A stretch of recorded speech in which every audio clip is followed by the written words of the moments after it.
กระทรวงเกษตรและสหกรณ์กล่าวถึงจากกรณีที่มีการเผยแพร่ข่าวว่ามีการตรวจพบปลาหมอคางดำในพื้นที่ของหาดพลาอำเภอบ้านฉางจังหวัดระยองส่งผลให้สังคมเกิดความห่วงใยต่อผลกระทบต่อระบบนิเวศในพื้นที่นั้นว่าได้สั่งการให้กรมประมงเข้าตรวจสอบแล้วอย่างไรก็ตามจังหวัดระยองเป็นหนึ่งใน17จังหวัดที่พบการระบาดของปลาหมอคางดำโดยมีความชุกชุมปานกลางประกอบกับในช่วงฤดูฝนมีน้ำจืดไหลลงทะเลเป็นจำนวนมากเป็นปัจจัยเอื้อต่อการกระจายตัวของปลาหมอคางดำอย่างไรก็ตามธรรมชาติของปลาหมอคางดำไม่สามารถดำรงชีวิตหรือแพร่พันธุ์ในน้ำเค็มจัดได้และปกติจะอาศัยและขยายพันธุ์อยู่ในน้ำกร่อยทั้งนี้กรมประมงยังคงมุ่งเน้นในการส่งเสริมการกำจัดควบคู่กับการใช้ประโยชน์โดยมีแนวทางในการส่งเสริมให้มีการนำปลาหมอคางดำมาแปรรูปเพื่อสร้างมูลค่าและรายได้แก่ประชาชนและยังคงมีมาตรการทางชีวภาพด้วยการส่งเสริมการเลี้ยงปลานักล่าตามธรรมชาติอาทิปลากระพงที่จะช่วยกำจัดปลาหมอคางดำได้เป็นรูปธรรมโดยเร็วชวนันท์ มาลีรายงานรัฐมนตรีประจำสำนักนายกรัฐมนตรีเปิดเผยผลงานสคบรอบ2 เดือนชดเชยเยียวยาผู้บริโภคแล้วกว่า22 ล้านบาทพร้อมเร่งผลักดันกฎหมายเลมอนลอคุ้มครองประชาชนจากสินค้าชำรุดบกพร่องนางสาวสุภมาศ อิสระภักดีรัฐมนตรีประจำสำนักนายกรัฐมนตรีเปิดเผยภายหลังเป็นประธานการประชุมคณะกรรมการคุ้มครองผู้บริโภคหรือสคบว่ารัฐบาลให้ความสำคัญกับความปลอดภัยในชีวิตและทรัพย์สินและคุ้มครองสิทธิของประชาชนเป็นอันดับแรกโดยในช่วง2 เดือนที่ผ่านมาระหว่างเดือนพฤษภาคมถึงมิถุนายน 2569สคบได้รับเรื่องร้องทุกข์จากประชาชนกว่า 8,400 เรื่องซึ่งส่วนใหญ่เป็นปัญหาจากการซื้อขายออนไลน์ทั้งนี้สคบได้เร่งรัดดำเนินการชดเชยเยียวยาความเสียหายให้แก่ผู้บริโภคแล้วรวมเป็นมูลค่ากว่า 22.6 ล้านบาทพร้อมกันนี้ที่ประชุมสคบยังมีมติให้ดำเนินคดีแพ่งกับผู้ประกอบการธุรกิจที่ละเมิดสิทธิผู้บริโภคเพิ่มเติมอีก33 คดีมูลค่ารวมกว่า6 ล้านบาทโดยเฉพาะในกลุ่มข้อพิพาทด้านอสังหาริมทรัพย์การให้บริการและสินค้าออนไลน์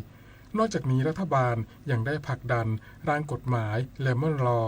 หรือร่างพระราชบัญญัติความรับผิดเพื่อความชำรุดบกพร่องของสินค้า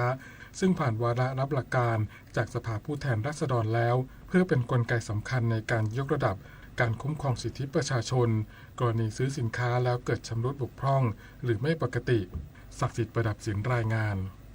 รัฐมนตรีว่าการกระทรวงการท่องเที่ยวและกีฬาระบุความคืบหน้าจัดตั้งกระทรวงการกีฬาจะควบรวมการท่องเที่ยวและวัฒนธรรมพร้อมยกระดับมาตรฐานกีฬาไทยทุกมิติมาสุรศักดิ์ พันเจริญวรกุลรัฐมนตรีว่าการกระทรวงการท่องเที่ยวและกีฬาเปิดเผยความคืบหน้าการปรับโครงสร้างการบริหารราชการโดยเตรียมจัดตั้งกระทรวงการกีฬาแยกเป็นหน่วยงานเอกเทศและเตรียมควบรวมภารกิจด้านการท่องเที่ยวเข้ากับกระทรวงวัฒนธรรมซึ่งคาดว่ากระบวนการทางกฎหมายจะแล้วเสร็จในช่วงปลายปีนี้หรือต้นปีหน้าเพื่อยกระดับกีฬาไทยให้เป็นอุตสาหกรรมที่สามารถสร้างรายได้และอาชีพให้ประชาชนอย่างเต็มรูปแบบควบคู่ไปกับการพัฒนาวิทยาศาสตร์การกีฬาและการสร้างนักกีฬาอย่างเป็นระบบนอกจากนี้ที่ประชุมยังเห็นชอบหลักการให้ยกระดับหน่วยงานควบคุมการใช้สารต้องห้ามทางกีฬาขึ้นเป็นองค์การมหาชนเพื่อให้การปฏิบัติหน้าที่มีความอิสระโปร่งใสและได้มาตรฐานสากลขณะเดียวกันกระทรวงการท่องเที่ยวและกีฬายังให้ความสำคัญกับความปลอดภัยของนักมวยเยาวชนเป็นอันดับแรกโดยเตรียมหารือปรับปรุงกฎหมายให้สมดุลระหว่างการส่งเสริมกีฬากับการคุ้มครองเด็กพร้อมเร่งสนับสนุนอุปกรณ์ป้องกันและงบประมาณให้แก่ค่ายมวยเพื่อลดภาระค่าใช้จ่ายและยกระดับความปลอดภัยแก่นักกีฬาเยาวชนอย่างยั่งยืนต่อไปปฏิพล สัทธพรหม มารายงานปิดไฟปิดแอร์เมื่อไม่ใช้ช่วยประหยัดค่าไฟลดการใช้พลังงานจบข่าวธราวุฒิ วิชัยดิษฐ์อ่านรับฟังข่าวครั้งต่อไปเวลา 19 นาฬิกาครับติดตามข่าวที่นำเสนอไปแล้วได้ที่ www.thainews.prd.go.th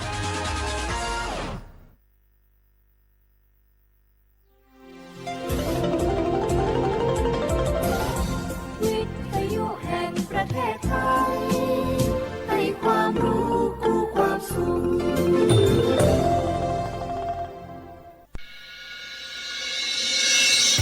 สถานีวิทยุกระจายเสียงแห่งประเทศไทยจังหวัดเชียงใหม่ AM 1476 กิโลเฮิรตซ์สถานีวิทยุภาคภาษาชาติพันธุ์แห่งเดียวในประเทศไทยที่มีความทันสมัย เชื่อถือได้ สร้างอัตลักษณ์กลุ่มชาติพันธุ์สู่สากล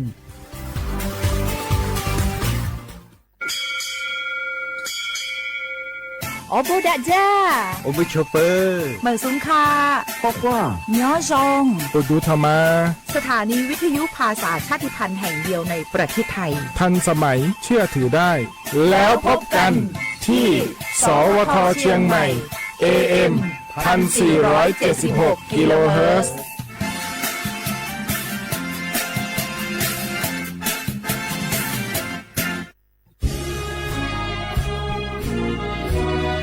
พระบารมีปกเกล้าเพื่อปวงชนชาวไทยจากพระราชกรณียกิจนานับประการที่พระบาทสมเด็จพระเจ้าอยู่หัวและพระบรมวงศานุวงศ์ทรงทุ่มเทพระวรกายทรงงานอย่างไม่เหน็ดเหนื่อยเพื่อประโยชน์สุขของประสบนิกรจากโครงการหลวงสู่การพัฒนาแหล่งน้ำส่งเสริมการศึกษาและด้านสาธารณสุขที่มุ่งเน้นการพึ่งพาตนเองและการพัฒนาอย่างยั่งยืนทุกย่างพระบาทคือการทรงงานทุกพระราชดำริคือพลังแห่งการพัฒนาเพราะประชาชนคือหัวใจของแผ่นดินร่วมเสริมสร้างความรักในสถาบันหลักของชาติโดยสำนักงานประชาสัมพันธ์ที่ 3 กรมประชาสัมพันธ์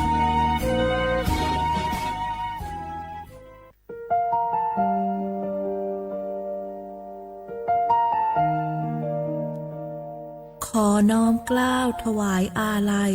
สมเด็จพระพันปีหลวงพระแม่แห่งแผ่นดินผู้ทรงเมตตาเหนือเกล้าขอพระองค์เสด็จสู่สวรรคาลัยข้าพระพุทธเจ้าข้าราชการและเจ้าหน้าที่สถานีวิทยุกระจายเสียงแห่งประเทศไทยจังหวัดเชียงใหม่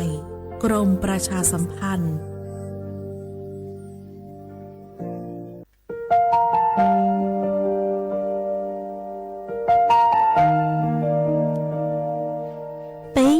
总梦莫吉豆沙，cứ nạ vang giữa thái từ thi chua tao cho bấy suốt lâu chơi lờ lúc suốt豆沙lùng đầu bấy hãy nhanh mong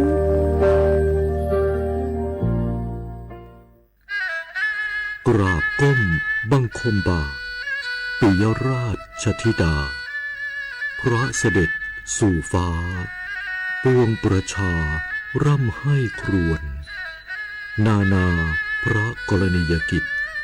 ในดวงจิตทวินหวนทุกเร้าเศร้าในสวงพระคือดวงใจไทย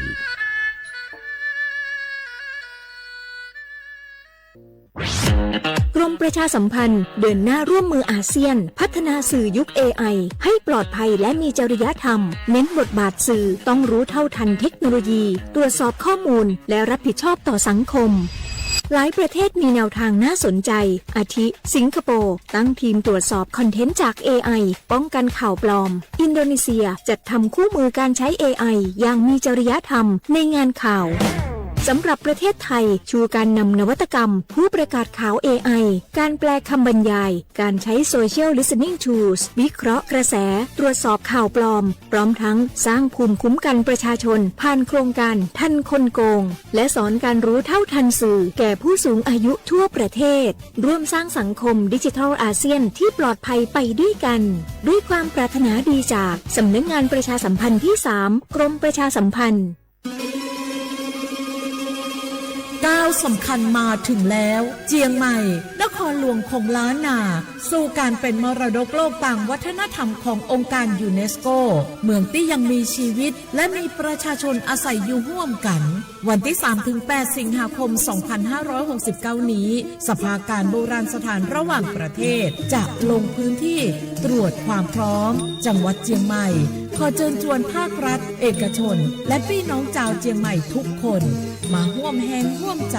พัฒนาปรับปรุงพื้นที่ทั้ง5ประตู4แจ่งตามแนวคูเมืองและ7วัดสำคัญวัดเจียงมั่นวัดพระสิงห์วัดเจดีย์หลวงวัดพระธาตุดอยสุเทพวัดสวนดอกวัด7ยอดและวัดอุโมงค์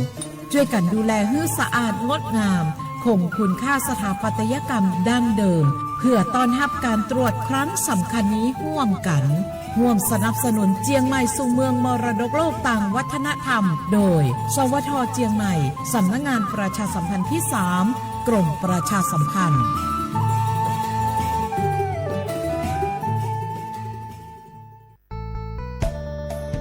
สถานีวิทยุกระจายเสียงแห่งประเทศไทยจังหวัดเชียงใหม่กรมประชาสัมพันธ์ประกาศรับสมัครบุคคลเป็นลูกจ้างเหมาบริการตำแหน่งพนักงานกระจายเสียงภาษาเมียนจำนวน1 อัตราเพื่อเป็นตัวแทนนำข่าวสารร่วมพัฒนาคุณภาพชีวิตชาวเมียนและเผยแพร่วัฒนธรรมท้องถิ่นให้เป็นที่รู้จักผู้สนใจยื่นใบสมัครด้วยตนเองได้ที่งานธุรการสถานีวิทยุกระจายเสียงแห่งประเทศไทยจังหวัดเชียงใหม่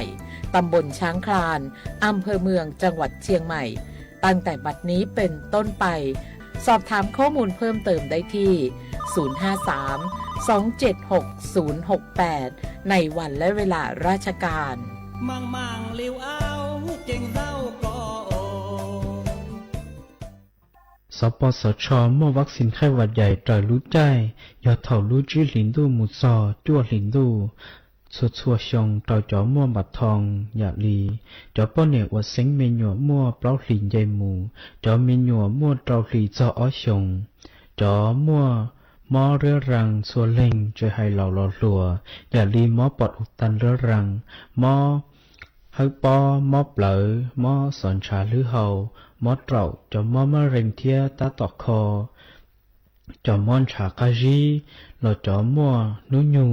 ตอจอจีชงใจหมูจอเสียองค้าต้อเฮาหัวป้าตุกเข่งจุดเตาจอมอโรคทาลัสซีเมีย HIV เทียบจอดหยาเท่าอีโปกิลูนูนสีเตาเดอสปสชเบอร์สต้งยออีเปเปศูนย์สปสชเขตเชียงใหม่ยอศูนย์จีเปอยีจีเปจีจีตัวน้องเราจึงม่วงเบอร์สต้งเตาจอถูหลเย้งยออีเตาศูนย์เทียจอมัวมอลือเฮายออีเปอเปเล่งตือสังเกงโฆษณาจวนเต่าสุต้องจัวสังชัว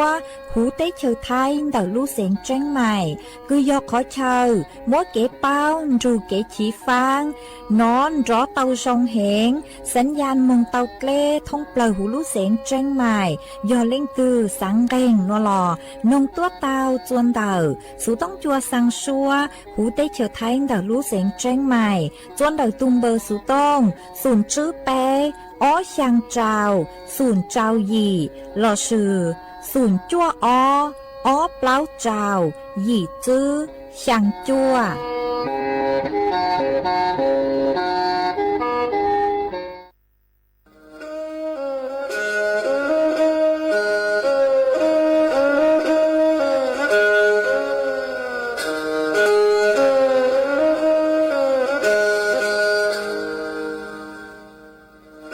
ดาวนัวสูต้องจัวสังชัวหูติเฉาไทยดอกลูกเสียงเจ้งใหม่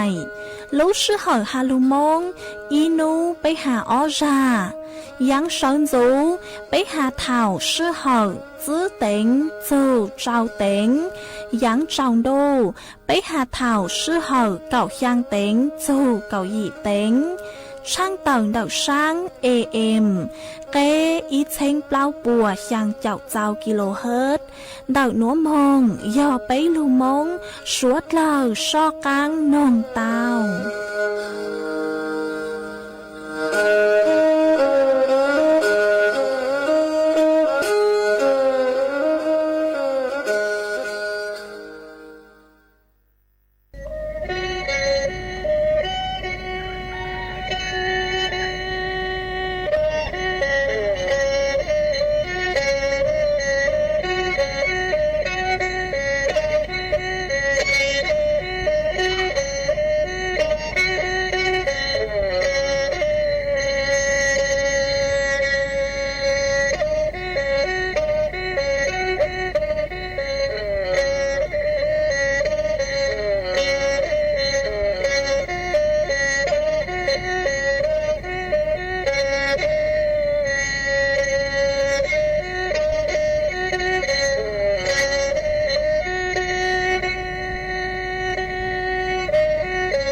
จงอีจงหนาจือกึตีเน่งจังสวดเลยจวนนูวันจันทร์นูติเจ้าลูกยังลินดูยองอ้อเช้งจื้อปัวเจ้าเจ้าจั่วมานูนัวกุนยังจัวลิงเรเน่งเก่าอ้อตูจ้ากึกังนูนัวย้อนนางโฮปิกีย้อนยังจัวลิงเรเน่งเก่าเป้ตูจ้ากึกังปิกีย้อนเน่งยองนัวย้อนยังจัวเน่งยองมานดอกนัวกูเบ้าหญ้าเสียงห่างจงชาจอกันจอนดูสู่ต้องจัวฮาลุมงดอกลูกเสียงเจงใหม่ต้วนจื้ออีจงหนาจื้อกึตีเน่งจังสวดเล่าวันได้นัวเยยัวถอยอีจงหนาจื้อกึตีเน่งจังสวดเล่ากูเมงกังลูใช้ห้างกังลุมนงย้อนจะหูเพจ Facebook มาทอกดไม่ปังกดไลค์กดแชร์อีแหลงอีแชร์ปู้จัวเพจสวท AM อีเช้งเปล่าปัวยังเจ้าเจ้ากิโลเฮิรตซ์มากูอ้อจองดาวจะไม่สวดเล่ากูไม่ปังเชิงกังสู่ต้องจัวฮาโลมองดอกลูกเสียงแจงใหม่อ๋อเอมอนัวเจกูหวังฮายาชาฮาตาสวดเล่าโยลุนทูกูย่ออัวพงยืเถ่าปีมองจูจัวเถ่าเศร้าวันได้นัวเจกูตู้มัวกูยัวลมัวอีจังสื่อคือหาชูลูกเขาลีจัวพายุไม้สักเจ้าลูถังจัวอีจงหนักสุกตีเน่งจังสวดเล่าเต่าเป้าอ๋อมา ต่อปัวมัวรู้พายุไม้สักนัวลุ่มใบติอัวพายุไม้สักวิเยาฮาตาลุ่มใบนัวเจนืนลูนดอกรู้เต้เชยย่าล่างเนอะทอจือหอมลูเต้เชอกัมพูชาเนอะทอจือจะไม่หรอมาปัวฮาตาลูใบพายุไม้สักนัวเจยอวิเยาฮาตาลูนดอกลุ่มใบกัมพูชาเนาะกัมพูชามาปัวยอตุดเทิงได้คือหาจูลูพายุไม้สักนวลได้หรอมึงจวนเดาปัวเลยพายุเดอกปเลยภูมิภาคเอเชียแปซิฟิกเนอะลุลูฮาตามไม้สักเนาะเตเถากือมัวไชอัวลูคาเมนลอสยอดจอลูกกัมพูชามานืดไชเต้าฮาตาต้นสักเนอะจอนดงคือจอนดงต้นสักคือไปเจ๋งปัวนือยออีจอนดงเศรษฐกิจลอสยออีจอนดงคือชวดเล่าหยะมัวห้ามม่วงไกเหงย้อจัวดอกไปรู้ได้เชอหลอดสุยอนย้อจัวช่างเอเชียนดอกนัวเอยอฮาตา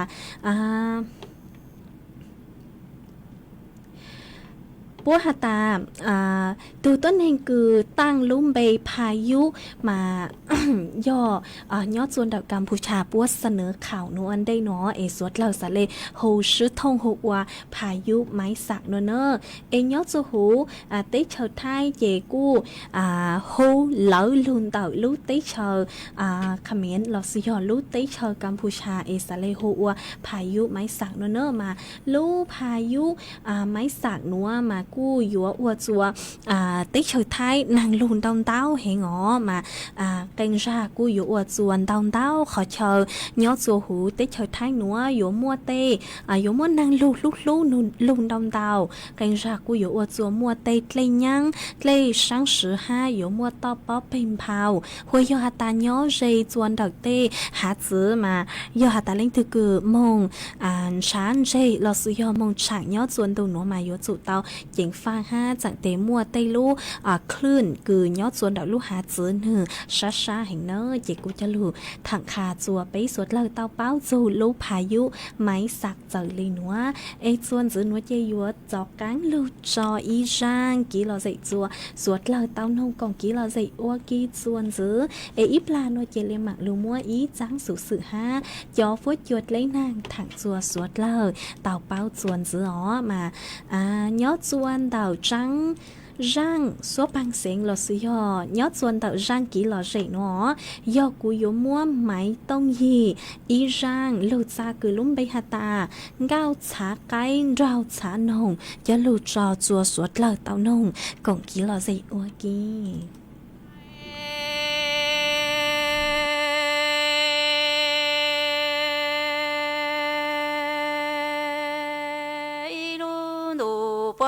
cho tê bò chúa nhà non địa tê cái gì ngờ chê xin đồ si cho tư yêu chúa chúa ngô đồ cha nông tru xa đồ đàn đi qua nằng nhỏ si qua cha mò nu tư mò tu mò pla địa hậu yo vương cổ xa cái chi đồ cha nông cho mu qua chùa cha thiên chi tông cổ xa cái chi đồ cha nông nhà bên cho để yo tê cho mu hậu thiên liên quan nhà nó luôn đủ bờ trò tê bờ trong em nhà tê cái gì ngờ chế xin đồ si cho tư vơ xuân trong vơ chuông ngộ xa cái gì đồ xa nông tru xe đủ ra tê vơ nằng si bờ trong em cha mò nu tư mò tu mò pla địa hậu yo yu ngô cha khe chi no cha nông cho mu công mong cha thiên chi tông ngô cha khe chi no cha nông nhà bên cho để yo tê cho mu hậu thiên li rong mi ai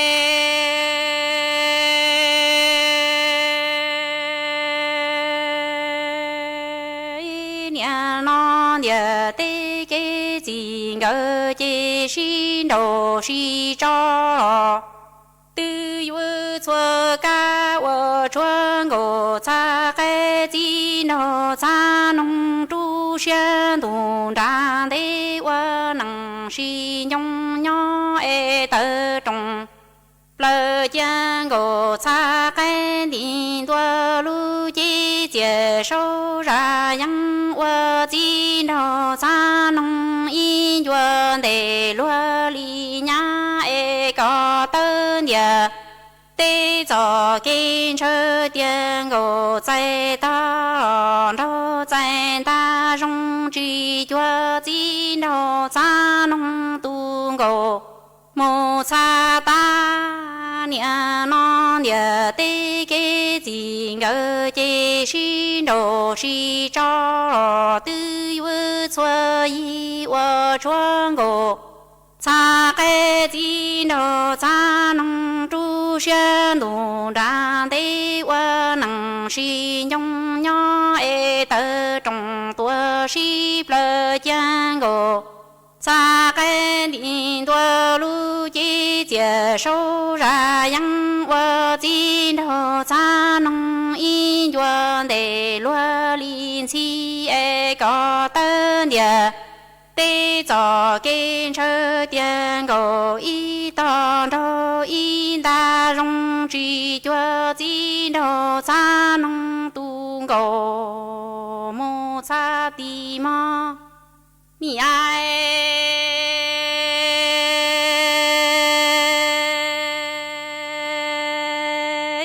ngô cha cái chi đồ cha nông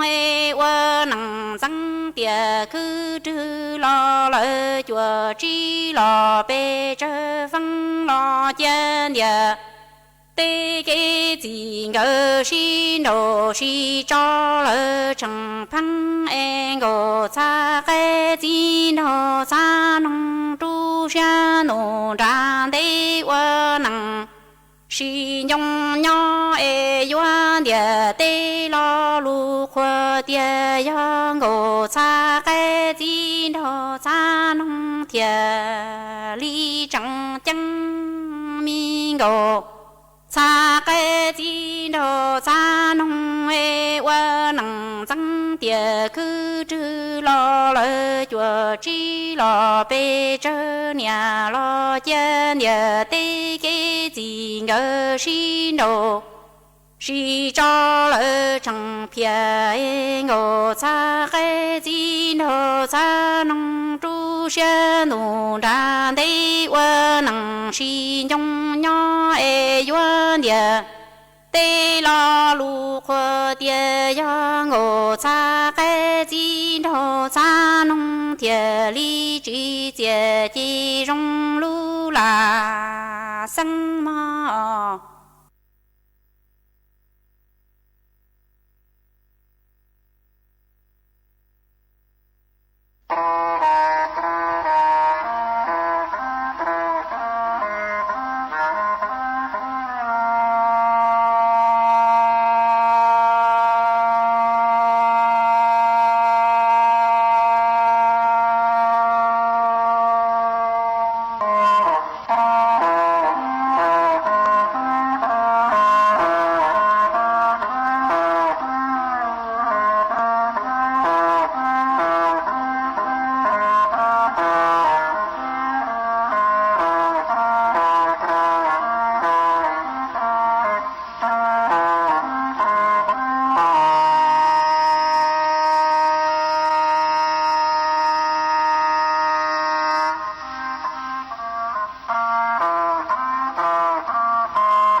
ส่วนซื้อหนัวเจยัวจอกการลูมัวอีจังสุสึเจาโล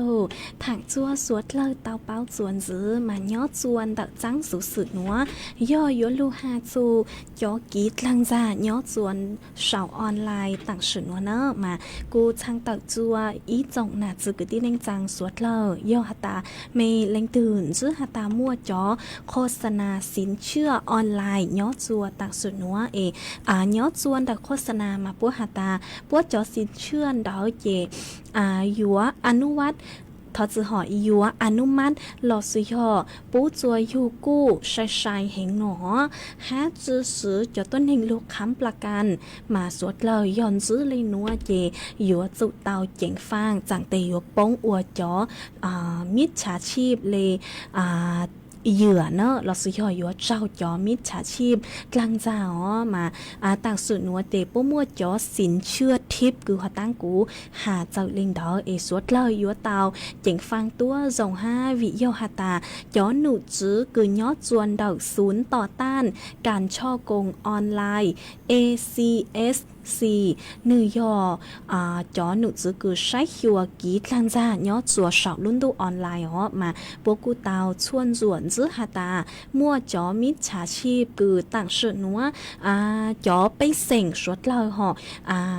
cuốn số chú chó nhà già nữa mà bố bụ tao hạt ta thằng xuân nữa chế mua chó bay sành chốn chốn lên chốn tù cuốn số chú chó ký nhà già mà bố xả lê tao khay chó phê chúaปล่อยจอสินเชื่อออนไลน์จัวอีจงหนาจือกุตีเน่งจางสวดเล่ามาปัวมัวกีดลังจ้าเจ้าสเต็ปอกีเจ้าเลยหนัวอีเจ็บปัวอยู่ยิงแอดเนอะปัวอยู่ยิงแอดมาปัวดักปัวจอโฆษณาคือปัวยิงแอดเดอมาปัวอยู่เศร้าหตาปัวจอสินเชื่อมามัวปัญญาเกยอนุมัติใช้เหงจู่มัวต้นเองค้ำประกันลอยยิงอัวปัวเลยสินเชื่อหลอดสุยกูปัวเลยญาเตาเหล่าหนอยอตามัวเล่งถือคือสนใจหลอดสุยสังกู้ญาเดาจอนัวเจปัวอยู่กว่าแอดไลน์มงชาปัวเนอะเท่าก็แอดไลน์มงจูปัวสุดทางเหล่าเจปัวอยู่หลังจากก็เลยข้อมูลส่วนตัวซื้อเลยก็ไหลเดาเต้าฮาวเลขบัตรประจำตัวประชาชน5กดไหลเดาสมุดบัญชีธนาคารเนาะมาป้วยอยู่สร้างเงื่อนไขห่อมาจนนัวแต่ป้วยอยู่มั่วเงื่อนไขวันได้คือดาวหาตาวันได้คือป้วยอยู่โอนญาตัวโซก็มาป้วหาตาป้วยอยู่จุเทจ้องไกค่าธรรมเนียมวันได้หนอหลอดสิยอก็อยู่จุเทจ้องไกค่าธรรมเนียมวันได้ป้วยอยู่ลังจ่าจัวก็กรอกเลขบัญชีห่อ ป้ออยู่หลังจากจัวก็กรอกจอเลขบัญชีอยู่กี้เจก็อยู่จุโอนเหาะป้อหาตาก็กรอกเลขบัญชีอยู่กี้เลยก็อยู่จุโอนจอหญ้าจอกางมงปลดล็อกระบบวันได้มาป้อเลยหมักโอนหญ้าจอกางตัวจัวก็เตาหนอเถ่าหนัวเจยอหาตาป้อหลังจากก็เลยหญ้าเตาดาวเตาคือป้อเจ้าชาเหล่าเจป้ออยู่ป้ออยู่จื้อก็เลยเนอะมายอหาตาป้อก็ติดต่อว่าเดาสู้เฮากีออนไลน์เราสิฮอนเดาตู้ไลน์โนเจป้อยมบล็อกก็ป้อยมบล็อกก็มาก็อยู่จู่ป้อสุดถังจื้อเตาหาก็จ่อหญ้าจอกางเราจื้อเตาหัวจ่อหญ้ากู้คือก็สังกู้เราเจ๋งจื้อเตาตัวอย่างเก่าฮะเนอะมาอ้อนนัวมั่วจ่อต้นแห่งกลางจาเลยหนัวจ้องดาวก็มาสวดเลยอยู่จู่เตาเจ๋งฟังตัวจงย่อหัตตาเล่งตือคือสังอ้วสินเชื่อสังกู้หญ้าโนเราอยู่จู่เตามงชาเต้รู้บริษัทคือยิ่งมั่วขอเชิญย่อมั่วเจ้งเต้นเดอฮะจอบริษัทคืออยู่เจ๋งกู้หญ้าลุนเหล่าอยู่เจ๋งอ้วสินเชื่อลุนหลอดมามงอ้วจัวจอนเดอมาอยู่ปลอดภัยจัวเดาอยู่ทุกเข่งเดาหลัวเจกูจะลุถังคาจัวไปอีจงหนาจุกตีนิ่งจังสวดเล่าเตาเป้าเลยหนัวจูกีกลางจาย่อจัวตักสุดหนัวมาเอาหนัวมากีกลางจาจ้องดำเตาเกิมาสวดเลยอยู่เตาจิงฟังตัวจงฮะส่วนจื้อหนัวเจยัวจอกางลูมัวจ่อฟวดจวดเลยนางทางจัวสวดเลยเตาเป้าส่วนจื้อมาจ่อหนูจื้อคือใช้หัวฟวดจวดเลยนางกูเตาต่อยต้วนถั่วเตหาตานุนัวยัวมัวนางคือยังเล่นเตาเจ้าเจ้าแฝงปัวย่อจัวพังเก่าเต้ยัวมัวนางลูย่อจวนเตาลูเสียงแม่ห้องสอนเจ้งใหม่เจ้งไฮน่านตากำแพงเพชรฮาลูเสียงเพชรบูรณ์ฟวดจวดซาย่อคือยังเล่นเตาเน่งเก่าเป้จูเน่งเก่าจื้อองศาเซลเซียสฟวดจวกูย่อคือยังเล่นเตาเป้เจ้าอีจูเป้เจ้าจื้อองศาเซลเซียสยัวมัวจวนเจ้าคือยังเล่นเตาเก่าจูเน่งเก่ากิโลเมตรต่อชั่วโมงย่อจัวนูติช่างจูนูติเก่ารู้ช่างลินดูชงอ้อเชงจื้อปัวเจ้าเจ้าจัวหนัวยัวมัวนางลูcứยังเล่นเตาเปล่าเจ้าจูเจ้าเจ้าแฝงปัวย่อจัวพังเก่าเต้ต่อกางเดอห่อย่อจัวนูตีเก่าอีโจนูตีเก่าอ้อลูช่างลินโดมาอยู่ม่วนางลูจอตัวคือยังเล่นเตาเจ้าจูช่างเจ้าแฝงปัวย่อจัวพังเก่าเต้หนอมาอ้อนูนัวกูปุเตาหาตาเจ๋งมัวเลยนางลูแหงยอตาเต้ขอชอยตือคือม่วนนางลูชื่อแล้วคือยังเล่นเตาอ้อไปชั่วโมงยี่โมงจ่อเศร้ามาสวดเลยอยู่จุเตาเจ๋งฟังจังเตอยู่มัวเต้ช่างสือหล่อสุยอดต่อป้อเป็นเผาเต้มาสวดเราอยู่สู่เตาจิงฟังตัวจงยอดจวนดักสู่ต้องจวนดักนัวหัวตั้งคือเปล่าเต็งอยู่จู่จื้อเต็งเตากูไม่อีจ่อนางเฉาลูก็เลยฮะกูจุป้าหาตาสอกูเหล่าลูจัดรายการเหล่าสอยอดจัวตอนเจ้าเน่ปมวนนางลูฮะไม่เล็งตือยอดจัวขอชอยตือยอดจัวลูเสียงเจ้งไม่เราสิยอยอดจัวลูเสียงตือกูสาวดักตัวกงกี้เราเจคาจัวไปสวดเลยเตาเป้ายอดจวนดักสู่ต้องจวนดักนัวเตาเนอะส่วนซื้อนัวเจกูยัวจอกางลูจออีร่างกี้หล่อใจจัวสวดหลักเตานงกงกี้หล่อใจอ้วกี้ส่วนซื้ออีปลาเนาะเจกูยัวจอกางลูเต้นเตาเดาไปอีจงหนักจุกตีนจังสวดละหรอมาย่อจวนเดาร่างชัวบังเสงคือกูยัวย่อลูจอหนัวยอถอต้นเดาอีตูพงยือก็กูเตาชาวเดาตัวก็กูเตาชาวเดาตัวก็หาตาก็สืบล้มไปหัวสิริพงษ์ทรงสิริเลิศวัฒนาหนอก็ชาวดอยตัวหาตาก็สังนองอีช่างสัวพังเสียงกือล้มไปหาตาเล่าตังฮัตสุเตกิเล่าหนอถอมฟีจัวก็หนักกือยอดจัวแม่จานเตารูก็นองห้านัวเนอจีกุกุมบางเตาอีช่างสัวพังเสียงกือลุ่มไปกือยอนเจียเสียงเฮาช่างสัวพังเสียงกือลุ่มไปหาตาเล่ารอเจ๋งม่วงกีหนอจีกุยโมช่างสัวพังเสียงหนัวจะลูจออวก้อนลาตุฮะจอจัวไปสวดเลยเตารูก็นองกงกีหล่อใจอวกี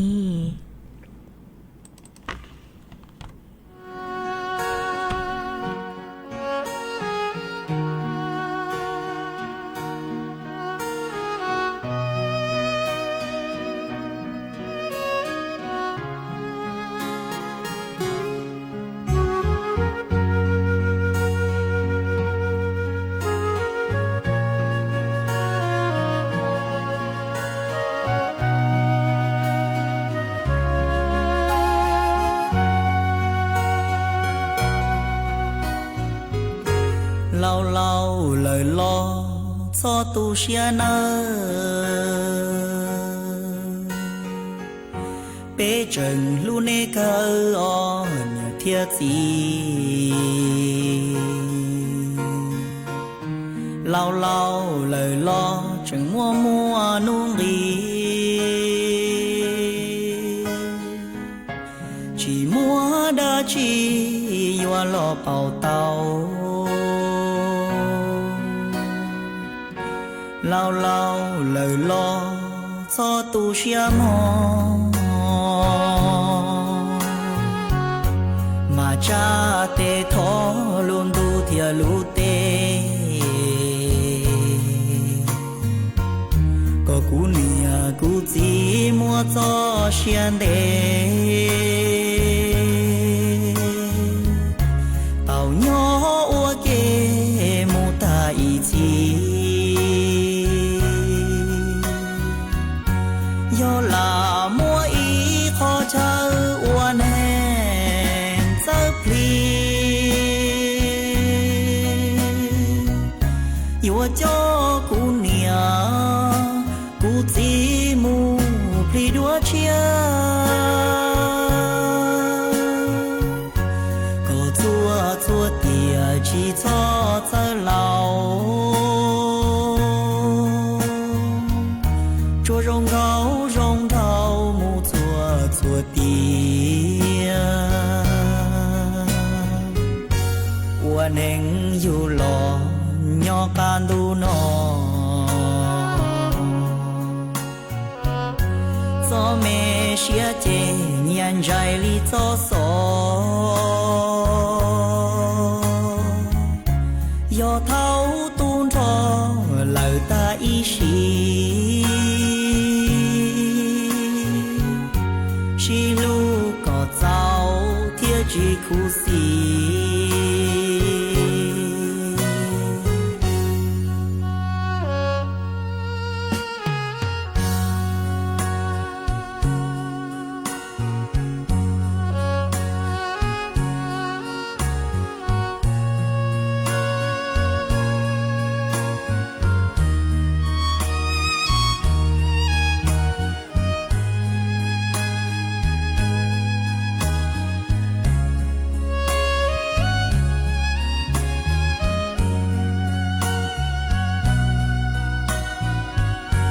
do là mua ý khó chờ uan hẹn sơ pli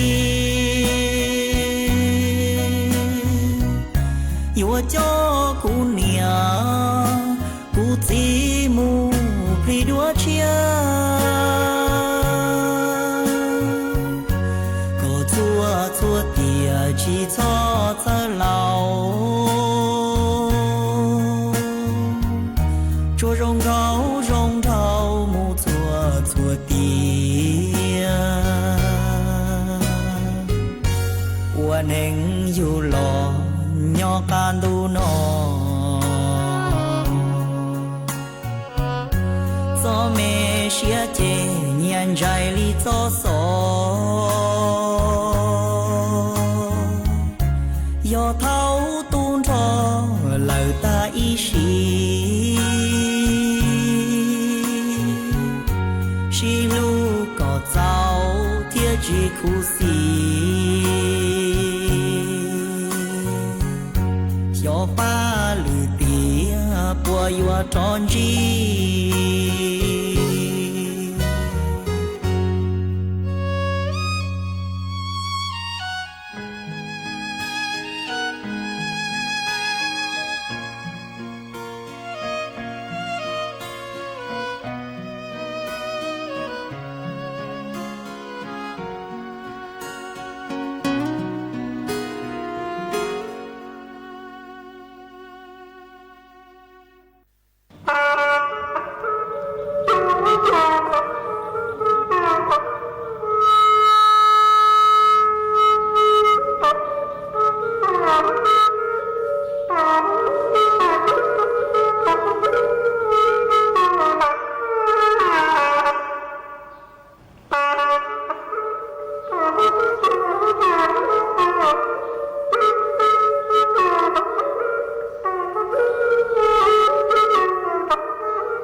มาส่วนสหนัวเจกุยัวเจาะกลางลู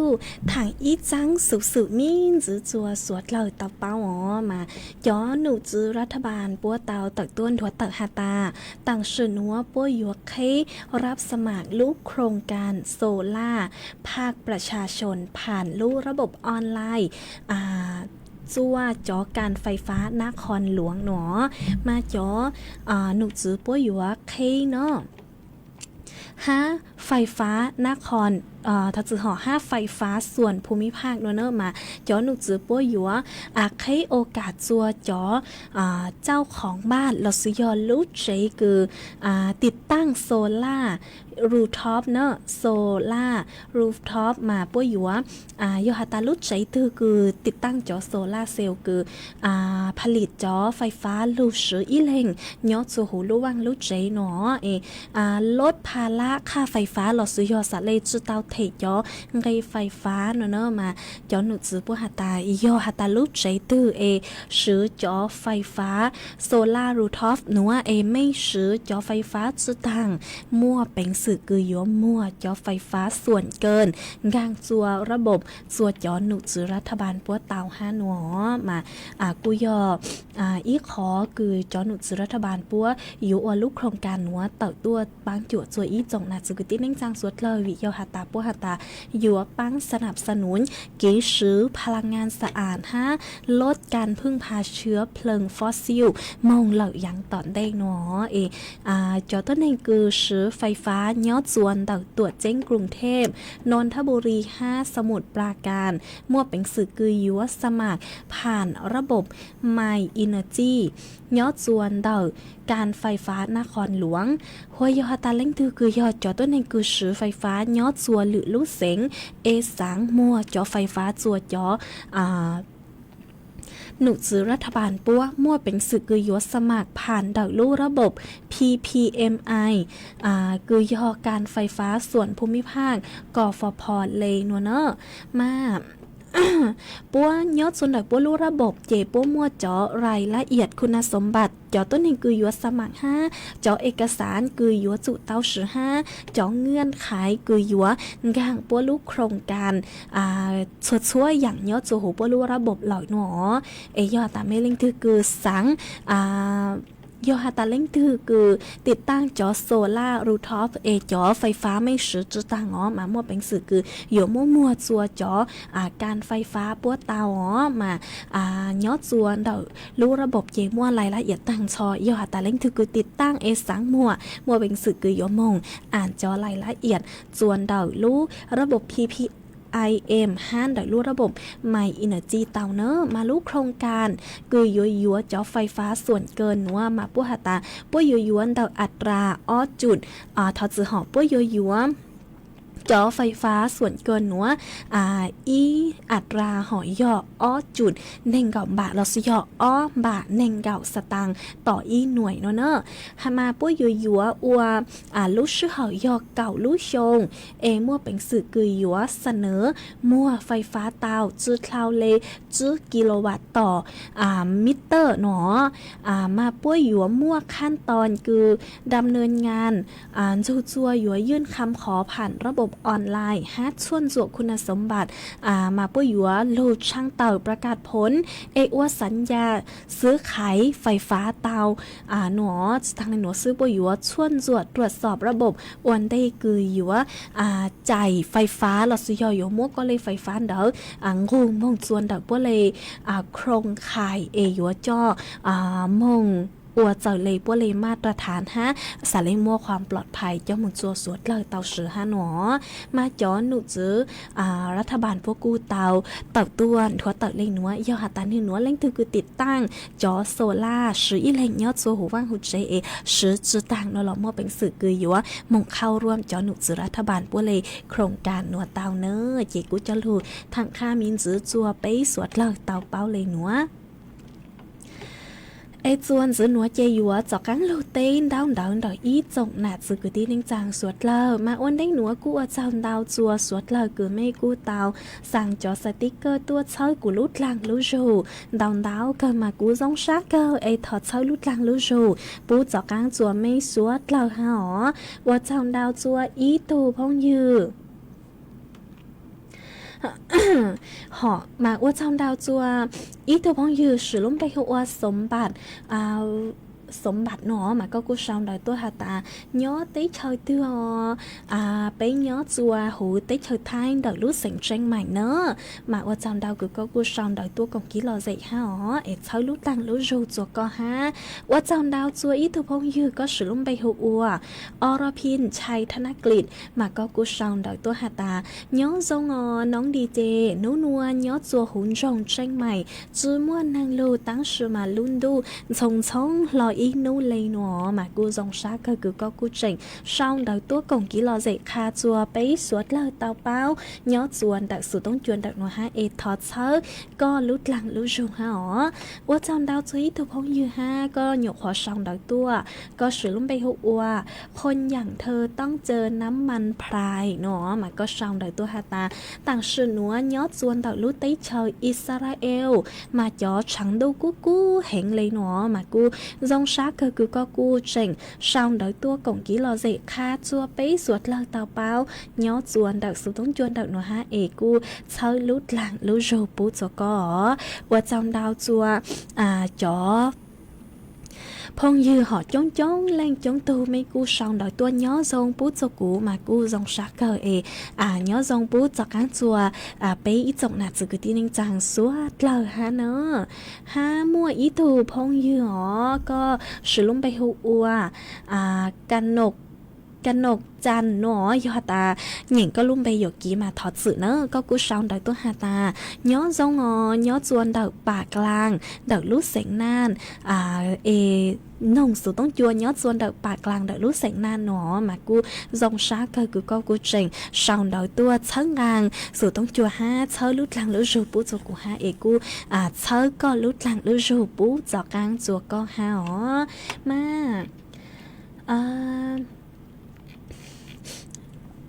ว่าจำดาวจัวชัวเล่งชัวตุงหอกูสั่งสติกเกอร์ฮะสองดาวตัวเชิดกลางเชิดรูปุ๊จกูดาวก็มาจงชาเกอเอเชิดลุดลางลุรูปุ๊จกลางจัวชัวเล่งชัวตุห้ามาต่างสื่อนัวเจกูยัวจกลางลู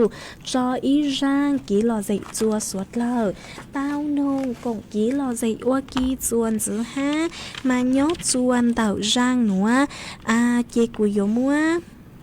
อีร่างสัวปังเสียงคือยอดต่อคือยอดถอต้วนเดาอีตัวพองยี่หอก็สือลงไปหัวมอลีเนาะมาก็กูชาวดอยตัวหาตาสังนงอีร่างสัวปังเสียงหาตันยูนยูกูตู้นัวเจกูกุมบังเตาลู่ชงจางสัวปังเสียงหนัวเหล่าเจโยมัวลู่ชงจางสัวปังเสียงหนัวยาลู่จอวัวก้อนลาตูฮะจอจัวสวดเหล่าตอนจูก็นงกงกีหล่อใจอัวกี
ý chồng nà chữ cứ tin anh chàng suốt lơว่าtrong đau chua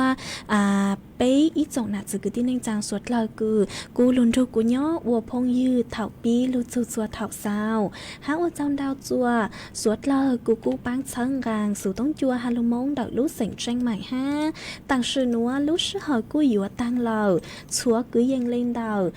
Plau nà thì lọ sư chế của yếu lưu trò ý rang ký lọ dậy cử do máy ly mùa giang số bằng sánh cử lũng bay hà ta xài tấn giao nó cho lưu trò ở rang tỏ cán cơ chùa suốt lời tao nồng còn ký lọ dậy ua kì nhó chùa mòn nó lọ sư em mòn nó chế của yếu sau số tông chùa lên nó lọ sư ó bí kì sơn dấu bê lên mạng tỏ cán tua xuân rứt lùa chùa thảo lú sư hờ chứ tính chù trao tính em mòn nó chế thọ cho quả chua lên chua tu chuẩn giữ cho kỹ nó cắn nhỏ rồng suốt lờ